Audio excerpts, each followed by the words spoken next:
Welcome to ILTV's Israel Daily. I'm Aaron Porras, and coming up in today's newscast, a dangerous sinkhole outside a hospital in Jerusalem appears. The vote of confidence for the pending new Israeli government finally set, and the United States showing its doubts amidst ongoing nuclear negotiations with Iran.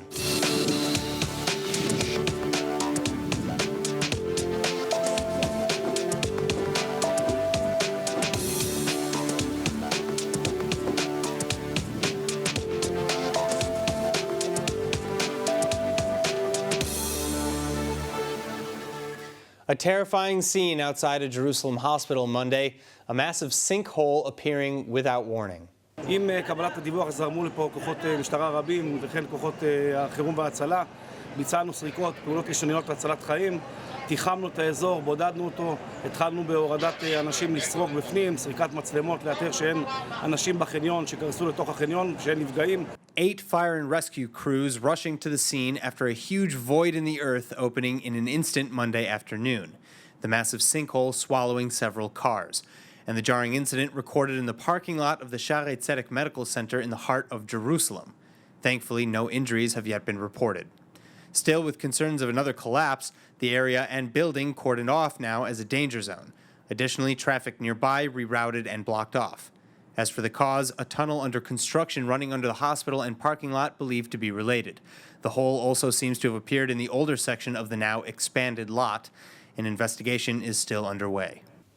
And now the biggest news of the day, Knesset Speaker Yariv Levin officially scheduling a vote of confidence for the potential new government on Sunday, June 13. And the so-called change bloc largely expecting to win with a minimal 61-vote majority. Opposition leader, head of the Yesh Atid party and now pending alternate Prime Minister Yair Lapid, already attempting then to calm right-wing voters with messages of unity. אני רוצה לפנות מפה לתומכיו של בנימין נתניהו. אני יודע שהקמת ממשלת האחדות היא מבחינתכם משבר גדול, אבל אתם תגלו שהממשלה הזו לא מוקמת נגדכם, היא תעבוד בשבילכם, היא תכבד אתכם, היא גם שלכם. That said, the new details of the agreements signed between parties in the change bloc now coming to light, and for many voters on the right, Lapid's statements are ringing hollow. Joining me to discuss, chair of the Zionist Horizon and political analyst Dov Harlap, and Jeremy Salton, political strategist and director of English operations for the Yamina party. Thank you both so much for joining us. Hey, Aaron. All right, now, Dov, I'm starting with you. Promises in the deals are including electoral reforms like a shift to a regional voting system, holding party primaries on the day of general elections, and permitting absentee voters or voting for Israelis abroad. It also includes adding term limits for the prime minister, ramped up construction in Jerusalem, boosted funding for Arab communities, and a follow-through on the already approved egalitarian prayer space at the Western Wall in Jerusalem. So, what of these deals? I won't talk about all of them, okay? Sure. Because there are so many. Exactly. So what deals are particularly contentious to the right? So, no, please, I will just speak about the hypocrisy of Yamina and Yair Lapid, and everybody has spoken about it, about the Norwegian law, okay, which change and shifts the way that the Knesset and the government works together. Okay, because when the Likud and Blue and White have did that just a year ago, they were shouting out like crazy. And let's speak on other things. I don't think that regional vote is going to be a problem for anyone. I think if they will do it in a smart manner, it can be something which is good for Israel. I'm trying to be objective, and if something is good, I don't have a problem saying that. But many of the issues, just like talking about people from abroad to vote, okay, they don't live here, they don't do military service. Not necessarily. The law is simply that you just have to physically be here to vote, but you could be on a trip abroad on vacation. So and specifically, then if someone is in a trip, so make sure you know the date of elections 3 months ahead. Try to make sure to be here to vote. You know, we have one country. We care about it. It's important to affect what's going to be. So go and vote when you are able to do so. All right, so Jeremy, I want to bring you in on this. And Dov actually just mentioned regional voting, saying he's actually fine with that, giving credit where credit is due. But actually, I want to ask you, because regional voting systems are very intriguing, how do you plan to accomplish this without creating an allowance for gerrymandering or other such voter manipulations? Yeah, I mean, right now we're not talking about electoral reform. We're talking about the coalition agreements that are ahead of us, and of course the vote of confidence, which I assume will be in favor of the proposed government on Sunday. But I do want to refer to some stuff Dov was talking about in terms of the Norwegian law. We're the ones that passed the Norwegian law for the first time back in 2015. This is something our party has always been for. During the campaign, we said this is something that we would enact. That's true that Lapid has been against that, and he's spoken to that effect. But again, it's Naftali Bennett who's going to be the prime minister who is inaugurated with God's help on Sunday. And what we're doing here is fulfilling one of the promises that we said to the Israeli public. We believe in having a separation between the executive branch and the legislative branch of government. This is something that will actually strengthen the Knesset. This will allow also the ministers to be able to spend their time in the ministries as opposed to showing up all the time for countless votes, which of course happens quite frequently with a narrow 61 to 59 coalition. So I completely reject that that is an issue. That's actually something that we campaigned on. All right, so I want to ask you as well, another portion of the deal allows for a shared veto power between Naftali Bennett of your Yamina party and Yair Lapid. Is that something that you suspect might actually cause conflict and where each party is constantly vetoing the initiatives of the other? And this speaks to the heart of the argument of the ineffectual government that may come to pass on Sunday. I actually think the veto, the mutual veto, is a great idea. I think that's actually going to be what maintains this coalition stability. What happens in a situation like you might have with just 61 MKs, and again, it was not too long ago that we had a 61 MK coalition. For those who forgot, the 2015 government that Benjamin Netanyahu had when he got sworn in for his term back then started with 61 MKs. Later on, Lieberman joined. That ended up being a full 4-year term, despite only starting out with 61 MKs. What you have is a situation which each MK could potentially take the coalition hostage. By having veto power on both sides, this resists the temptation of any renegade MK from the left or from the right from trying to go ahead and score brownie points by trying to pass a piece of legislation, because ahead of time, it's very clear that they're not going to be able to. So it resists, the temptation to actually go ahead and embark in a situation where they know they're going to be vetoed anyways. All right, now, Dov, I want to ask you, because according to this new potential government's charter, the government will work to mend the rifts between the various elements of Israeli society and to strengthen the foundations of Israel as a Jewish and democratic state. In the spirit of the Declaration of Independence, lead various programs aimed at getting the state of Israel out of the economic crisis, etc. Wouldn't you agree that a widely varied government with members of practically every Israeli sector might be perhaps best poised to accomplish this? I don't have any problem with a united government or a broad coalition. I think it's good and it will be good for Israel. But specifically, this coalition will not be an effective coalition because the parties internally are against each other's basic thoughts, basic values. What about this veto, checks and balances and things this like is that? not going to be a united government. It will be a paralyzed government. They won't be able to do anything, okay? When Mansour Abbas will ask for something, Naftali Bennett say, no, we cannot do that because I want to be able to say that I'm right-wing, even though it's not really happening. And when Merav Michaeli will try to say something about buses driving during Shabbat, during Saturday, so Naftali Bennett again will say, no, we cannot do that. And then when Yair Lapid will say, I don't want to give any money for the Orthodox Jewish yeshivas, so it will be just a paralyzed government. That's... All right, 10-second response from you, Jeremy. We have coalition agreements. There's something in there for the constituencies of all 8 parties. Because of that, and because of the fact that it takes a long time to go through the legislative process, we'll probably spend just the first year passing the stuff we agree on. We won't even get to the stuff we disagree on till the second year of government. So and like I said, the veto power, I believe, you're saying it's going to hold on for 1 year coalition? I said I said the first year is going to be there to be able to pursue the coalition agreements and all the stuff that is written there for the constituencies. And the second year, that's when we're going to start to do new things. I believe if we're able to show goodwill and we're able to work together, we'll be able to do new things in that second year of government.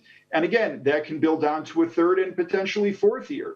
What it depends, and that's really what it comes down to, is the goodwill and trust between the leaders of these parties and the ability to be able to maintain the various backbenchers in each one of these parties to go ahead and maintain this coalition. I think enough here for everyone to want to let this government live. Well, we'll see how all of this pans out after the vote on Sunday. Jeremy Salton, Dor Harlep, thank you for both having so me. much.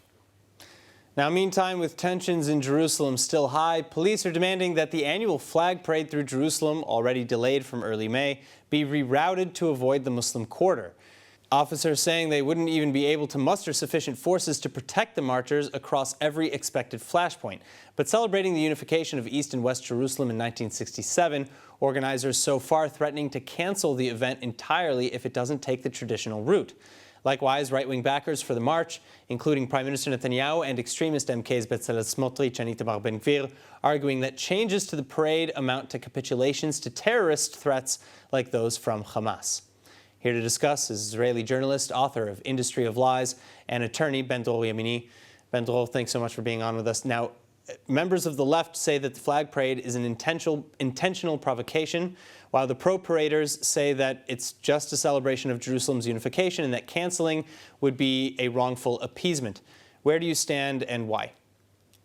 No, I'll tell you. I mean, in this very moment, when it's quite tense, and we all know what the circumstances are, just before swearing in a new government, just after an operation with Gaza, it is tense. I mean, yes, we have the right to march in Jerusalem with flag everywhere. Yes, we have the right. Does it mean that we have to realize it and to carry it out exactly now in this very delicate date? I'm not sure about it.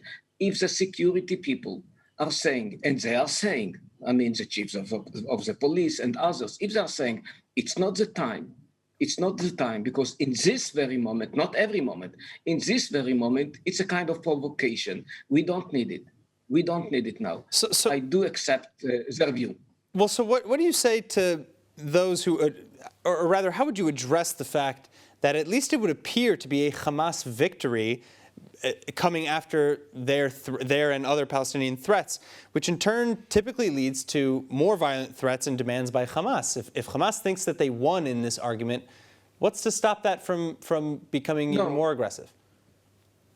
First of all, it is much more complicated because we do know that it is tense now not only because of what will be the retaliation of the Hamas. It is much more delicate because we know that we have problems in Lod, in Akko, in some other mixed cities, as we call it, in Jaffa.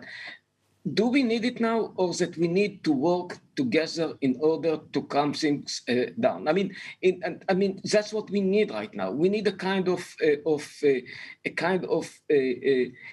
some weeks, some months of trying to work things in a better way. We don't need this kind of provocation right now. And look at the timing. Timing is exactly 2-3 days before a new government is going to be sworn in. I mean, is it the right time? Now, the Hamas, it's not because of the Hamas. It's not because of the Hamas, because Hamas has a lot of demands that we do not accept. And if we are not doing something like this kind of march in Jerusalem, in the Muslim quarter, it's not because of the Hamas, it's because of us. I mean, is it our interest or not? Is it our interest now to provoke, again, some tensions that are in the air? I mean, no, we don't need it. We don't need it right now because of the timing, because of the circumstances. Well, so you've written recently that the organizers are aware of the enormous difference between proudly displaying the national flag and the provocation that is a flag parade, adding that it has little to do with strengthening Jerusalem and everything to do with causing chaos. So it doesn't sound like you're necessarily talking about the flag parade this year or in this context, but rather in general. What evidence do you have of You're this? right. No, it is quite regrettable that a lot of people, decent people from the right, they are following who and they are following what? Itamar Ben-Gvir and some Kahanists. That's what they are doing. I mean, why? Why do we need it? We know exactly what There isn't any sizable population who's participating in the parade that's there truly just to celebrate? I'm not blaming all of them. I'm not blaming all the people who are going to support this kind of march. What I'm saying is that the leaders and the people who initiate the march in this timing, they are the people from the extreme right. All right. Bentel Yamini, thank you so much. Thank you. All right, moving on. The dust settled in most of Israel, where nationalist riots between Arabs and Jews in many mixed cities wreaked havoc and terror last month, and that as rockets from Hamas in Gaza rained down from above. But a silver lining, perhaps, in cities like ancient Akko. Students from Frontier Israel, the Jewish National Fund USA's Gap Year program, helping to clean the city's streets. The student volunteers, comprised of recent American high school graduates, sorting through the damages caused to local businesses that were damaged or destroyed in the riots and building bridges in the process. One volunteer from University of Chicago saying, "Volunteering in Akko has recently allowed me to interact with community members and find strength in coming together and rebuilding after a difficult time." And the head of Frontier Israel, Lisa Biton, adding that Frontier Israel knew the only response was to be a part of the rebuilding process. The Frontier Israel program, open to freshmen and sophomores currently enrolled in United States academic institutions, combining nationwide volunteer work with experiential opportunities that include farming, building, working with refugees, and more. In other news, as nuclear negotiations between Iran and world powers ongoing in Vienna, the UN's atomic energy watchdog and U.S. officials seemingly beginning to express public doubts that there's any way to get Iran back towards compliance. United States Secretary of State Antony Blinken testifying that it's unclear if Iran is willing and prepared to come back into compliance with the JCPOA, as it's simultaneously in talks while galloping forwards with its nuclear program towards a weaponized breakout time of just a few weeks. And this a stark shift from just last week when EU and U.S. officials both expressed confidence that a deal could be struck as soon as this week. Likewise, IAEA heads concerned over Tehran's refusal to answer questions about uranium recently found in undeclared sites. After many months, Iran has not provided the necessary explanation, and I'm deeply concerned about this. And I have reiterated to my Iranian colleagues here and to authorities in Tehran the requirement for Iran to clarify and to resolve these issues without further delay. Why? Because the lack of progress in clarifying them seriously affects our ability to provide assurance of the peaceful nature of Iran's nuclear program. Research fellow at the International Institute for Counterterrorism at the IDC Herzliya, Dr. Fadi Ismail, joining us now with more. Doctor, thanks so much. This is a frightening report. What do you think is the United States' game plan in response at this point in time? Good evening, and thank you for having me. I think the first thing is to understand where Iran stands. When I try to project myself into the mental state, I realize that for them, reaching a deal right now is really not a priority because they have nothing to gain from a deal like the JCPOA with the U.S. currently. They hold so many cards, and they actually have, from their standpoint, they have already endured the worst that there could be, and that was the Trump years. And those Trump years were very, very harsh on Iran's policy, on Iran's economy, its plans and programs in the Middle East and beyond. And this is why for months before the elections, I really hoped for him to lose. And that happened. Right now, I believe they are under the impression that they hold many more cards than what they had before.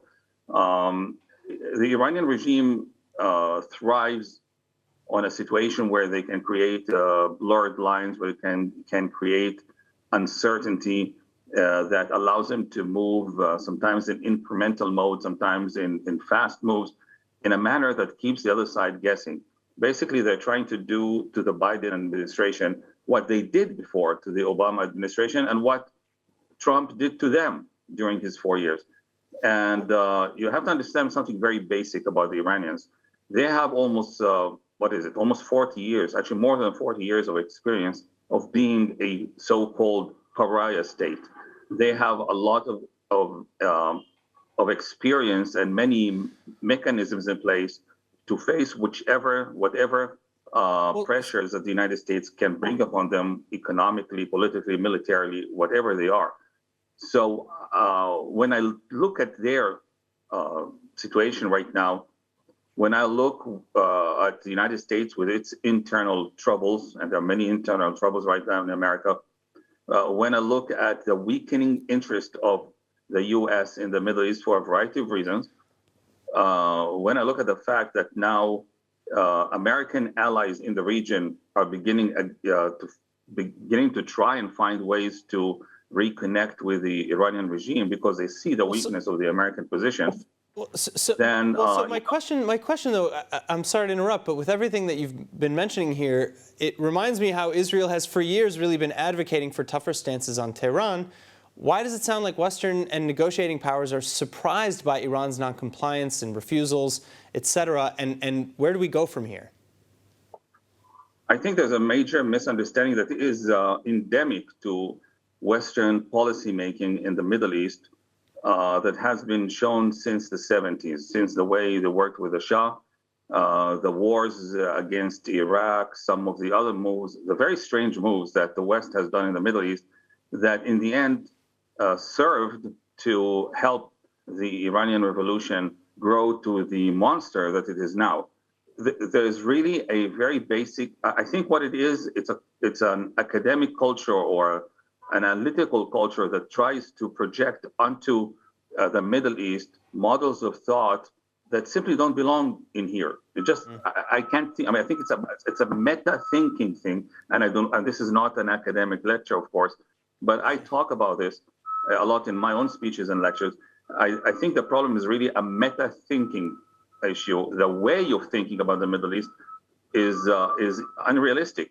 Iran today is in a situation that it does not need to sign an agreement. It does need to negotiate the agreement. It does need to have all this international attention and all the leverages that come with it. But why would they give up the nuclear weapon development? What could possibly be the reason from their standpoint? All right. Nobody's going to attack them. Dr. Fadi Ismail, thank you so much for joining us. Thank you for having me. Finally, for more reason to be proud, after its cancellation last year, the annual Tel Aviv Pride celebrations, the largest in all the Middle East, officially set for June 25. The parade will also be one of the world's first mass gatherings since the coronavirus pandemic first began its devastation, over 250,000 attendees having been at the last event in 2019. Tel Aviv Mayor Ron Huldai saying that Pride events in Tel Aviv-Yafo are a long-standing tradition centered on a message of equality, acceptance, and human and civil rights. And he adds that Tel Aviv is proud to be a groundbreaking city in its approach to the LGBTQ community. As in most years, the 2021 Tel Aviv Pride is set to include shows, activities, and stalls for all ages from around 10 a.m. Then the parade itself, complete with floats, scheduled to depart from Sderot Ben Zion near Habima Square at noon. And by 2 p.m., it'll end at the traditional main stage in Charles Clore Park, which we're seeing here along the coast, where a huge party with DJs and a family and youth complex await. Now let's take a look at the weather forecast with Chana Rifkin. Now mostly clear skies set for tonight and tomorrow, and looking at this evening's temperatures, lows are expected to simmer in the mid to upper teens in Celsius. And tomorrow, highs hitting the 30s. Back to the studio with Aaron. All right, that is it for today's news. Today's exchange rate is 3.25 shekels to the American dollar and 2.69 shekels to the Canadian dollar. And finally, for the latest updates and news from ILTV, please like ILTV on Facebook, follow us on Instagram, and subscribe to our YouTube channel as well as to our newsletter at iltv.tv. I'm Aaron Porras. Be well, and thank you so much for watching.